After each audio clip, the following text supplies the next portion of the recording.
جيش الجنوب العربي الليبي والأمن العام شبرد تأسسا على يد المملكة المتحدة البريطانية في النصف الأول من القرن العشرين بهدف حماية دولة اتحاد الجنوب العربي.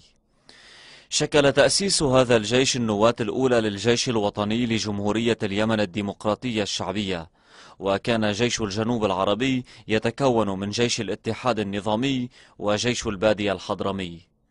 تأسس هذا الجيش من كتائب معززة بالسلاح المساند مدفعية وعربات مصفحة بريطانية الصنع، وعملية التأسيس تلك وضعت هيكلا مكتملا ووزارة للدفاع ونظاما ماليا وإداريا ولوجستيا، واعتمدت فيما بعد كأساس لبناء مؤسسي لجيش وطني لجمهورية اليمن الديمقراطية الشعبية.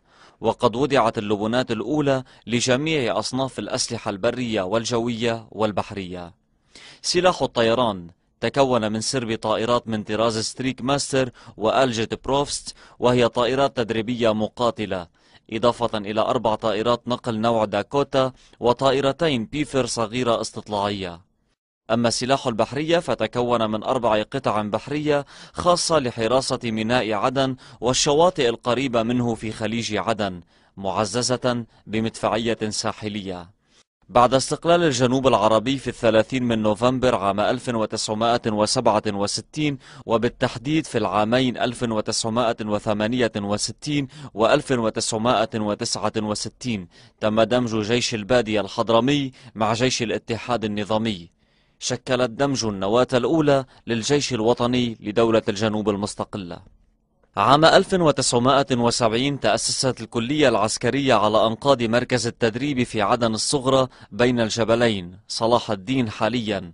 بتاريخ 1 من عام 1972 تم تخريج الدفعة الأولى من الكلية العسكرية، فاعتبر ذلك اليوم حدثا تاريخيا هاما في تطور القوات المسلحة لجمهورية اليمن الديمقراطية الشعبية، وأصبح يحتفل به كعيد للقوات المسلحة للجنوب.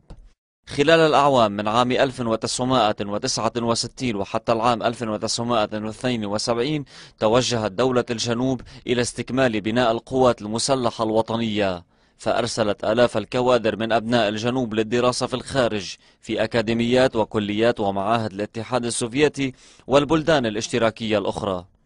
في عام 1972 اعتدت الجمهورية العربية اليمنية على جمهورية اليمن الديمقراطية الشعبية، فاستطاعت قواته الأخيرة أن تلحق الهزيمة بجيش العدو وتطرده إلى ما وراء تمركزهم الدائم على الحدود بين الدولتين. وبسبب الأخطار المحدقة بدولة الجنوب الفتية، عمدت القيادات السياسية للجنوب إلى تطوير وتحديث القوات المسلحة رأسيا وأفقيا، حتى أصبحت قوة ضاربة في المنطقة العربية والجزيرة، مشهود لها بالحرفية والانضباط والدقة الإدارية والمالية واللوجستية. تكونت القوات المسلحة لجمهورية اليمن الديمقراطية الشعبية من الأصناف الرئيسية التالية: القوات البرية بالقوام القتالي التالي: 13 لواء مشاة، 6 ألوية مشاة ميكانيكية، 5 ألوية دبابات، لواء مدفعية، 3 ألوية صواريخ، لواء إنزال جوي واحد.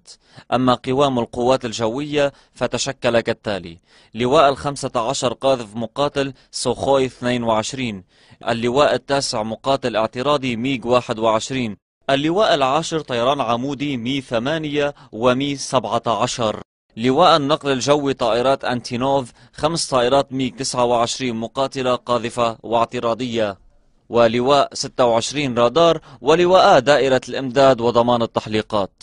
كذلك ألوية دفاع جوية، وتشكلت على الشكل التالي: اللواء الأول مضاد طائرات، لواء صواريخ دفينة، لواء 28 صواريخ كفادرات، لواء فيصل رشيد صواريخ فولجا، كتائب ضمان التحليقات وأمداد ملحقة بألوية الطيران، وحدات تكنيكية ووحدة صيانة مركزية.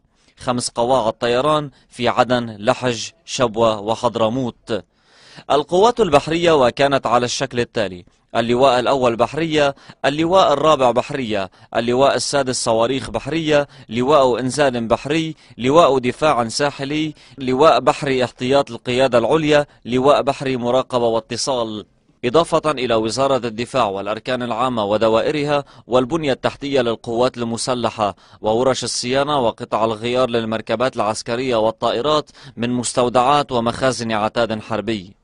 من أبرز القيادات التي تولت قيادة وزارة الدفاع ورئاسة الأركان العامة للقوات المسلحة بعد الاستقلال من الاحتلال البريطاني الرئيس علي سالم البيض، الرئيس علي ناصر محمد، العميد علي أحمد ناصر عنتر، العميد صالح مصلح قاسم المجذوب، العميد صالح عبيد أحمد، اللواء أحمد صالح عبدو، العميد صالح أبو بكر بن حسينون، اللواء عبد الله علي علاوة، العميد هيثم قاسم طاهر، العميد عمر علي العطاس، الفريق عبد ربه منصور هادي، اللواء أحمد عبد الله الحسني، العميد عمر سالم بارشيد، العميد أحمد سالم عبيد، والعميد محمد حيدر مسدوس.